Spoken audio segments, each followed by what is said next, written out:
Ako si Diyos, tapulan ko pero na ako'y pangandoy. Pangandoy na ako, amosinso ang akong pamilya. Mahawa sa kalisod, ug matilawan ang karuhay sa pagpamuyo. So karon nato ra na tubago ng istorya ni Sir no nga mura ko manok ang atong pagpakaon sa itong mga baktin. So tagandi idea Sir. Kung mao ba niya akong sa pagsabot sad, kung mao niya ang gipasabot ni Sir. Sa ako pag-research, daghan na sad ang gamit og mga hingani nga mga laog mao ni siya. Kana kay basa ni pinakadabis karon sa pagpanglawog sa kanang uga lang diretso ra og butang.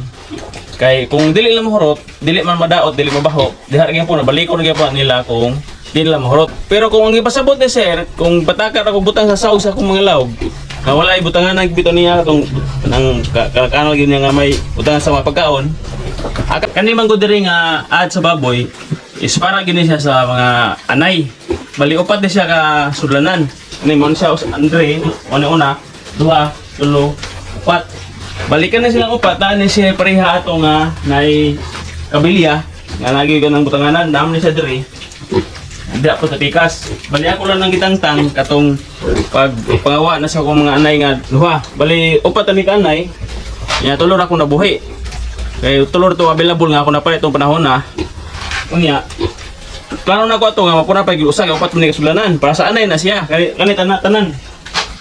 Kani tanan para tani sa anay. Niabot ba ang time nga niabot ang sakit nga ASF. So nakuyawan ko ato, mo to nga gihunong sa nako, wala ako nagpuno og usa para sa anay. Nga para anayon. Bali tulo ni siya kanay gyud. Bali ang nabuhian kana diha kato dito. So ang karang tulo, tuloy sa Ginoo wala gid na maigo diri sa ASF. Nabuhi sila, ang kako, antod nga buntis. Ang ato ito primero, anak so siya kausa, ikaduha nga anay, ana nabiling karon, nya ato katulo dire.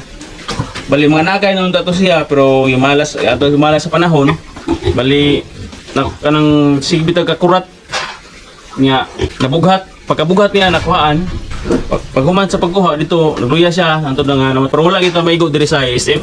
Sumaw sa na nakaindot. Sumaw na nga, ang ani ako sit up diri, wala gyud kanang butanganan sa pagkaon sa mga baktin kay para na siya sa mga anay, sit up ni siya para sa anay. So mao to, basin mao ang pasabot ni Sir anong mura nagmanok ang pagpakaon nga butara sa sawg ditso. Pero daghan gyapon ang naghimo ana nga ditso ra itsa sa sawg ang mga pagkaon. So pohon kuloy sa Ginoo, kani diri, kani lima buhok man ako anayon, puro sing mababay diri. Anayon ni nako kay para masundan ni siya diri. Ya upat ra man lima man siya, ika unong tong anay gud, kung inahan nila. So kulangan og duha ka tangkal o duha ka ad. So kung extension na ko ito og duha, dayon mag-extension ko dito og para sa baktin. Kato sit up, maghimo tag sit up ka para sa baktin kay para walay mga istorya, walay maistorya nga ngana. Pero sa akong pag-research gyud, daghan man sa naggamit og ingana nga pagpakaon dito sa sawg. Tay, para man nga nang pinauga ra bitaw, walay sagol tubig. Pero okay ra man gud og sagol lang no tubig. Kay init mo sana. Kani diri, pinauga lang gyud na pure. Kay naman sila drinker, duha na kabog drinker diha. Humalakaon diha, inom ra siya diha. Pero kato siya dito, ito yung kaduha ito nga mga baktin, ito mga laki no. Kato dito mga laki ito siya, kuha na siya kabuok. Unom na siya kabuok, niyang usan na ibili kaya para butakal. Ang kato dito mga laki, mukhaon siya o pinauga po. Ang problema nila god, dili kasi lang inom ng tubig. Mo nga gilahi sa dako ang pagpakaon dito. Binasa na ko ang ilang pagpakaon. Mao ni siya yung sit up nila. So mao na ang yung sit up nasa siya butangan sa pagkaon, ligid din na siya. Nga ito ipikas. Kay para lang na mabutangan sila pagkaon, kay binasa na ko diha kay dili kasi sila manginom og tubig. Minom gani og tubig pero pa nagsara. Mo to nga akong ibinasa ang ilang pagkaon. Bali italag paagi ba kung sa ilang gusto.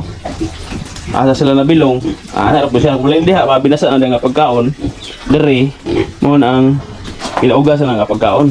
Pero kana diha na ko na siya drinker para po na minom pero dili lang sila minom. Ya kanay po dire para gid po ni sa anay nga sit up gud.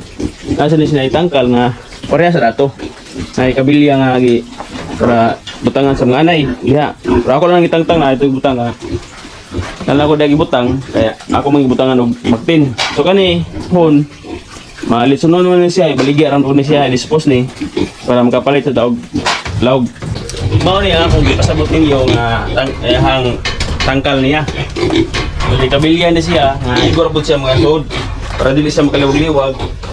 Bali nakuha lang po rin akong idea sa YouTube na pag-research na ako about paguyang ulang amoy, dagamang mga tutorial siya sa pagbuhi. Pero lalaki mga pumagi at ang ganin mo niya, ang ganahan ng sirado gid siya, dili siya kalaki, dili siya manguwag, dili po siya dali nga pabughat kay dili ka lakaw-lakaw. Pero katong una, malas gid to, kanang tag malas gid ato.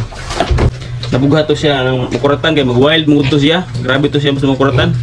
Murag mga guba ko nang mga ibot ko nang iyang tangkal nga hingani. Tungod lang sa ano yung pagkurat. Ya katong diri kana siya bakante na siya bagay bagol na ako nagibaligya ang anay gid ha. Kausa to siya na buntis nga ng anak. Ya sunod wala na nabuntis, balik o pala to tungay ay wag nabuntis kay kung panganak ato na ipatay daan sa yang anak bali lata bisig na daw ang iyang matris ito ron sa ba moto nga decision ko nga ako na ibaligya dahil magbuhi lang og 5 magbuhi og lain batin nga para anayon na sad kaya para magsugod na sad og lain nga anay ana lang gana ana lang nandagan sa tong buhi dili gyud ta mo surrender kung ana nga nawa naman sa naipuli sa Ginoo na muwa pero nasa mo moabot mura na siya basta kay dili ko ito mo surrender.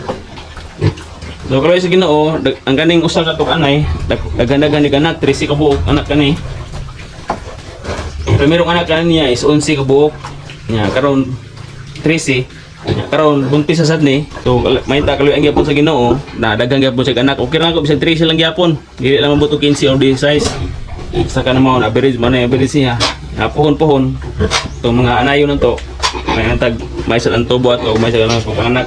Update na punta sa ato ang pantat kay dagko na ra ba niya itong pantat ya kani siya diri ako na nagimuskitan kay ato pagbaha nami nakita nga tulo ka buok pantat Bisaya dagko na sad mo tong sagol re imo na niya to kadagko sa to ang giant pantat mana pwede na ni masugba dagko na gid paspas kay mo dagko mas dagko pa sa tilapia kani po siya nga pantat nga ang gibuhi diri kay katong giant pantat takobal na nako muskit kay katong mga Bisaya nga pantat kusog kay manlayat pagdakop na mo ato layo ito sa gilayatan mo to nga wa ko magkumpiyansa ako ang gining siraduan kay para likay sa paglayat. So mao din ang atong butanganan sa pantat wala pa kay tubig kay mohupo pa man siya nya na siya tubod pero motubod siya magbaha balik ka usar man sa ni baha na wala sa dayon.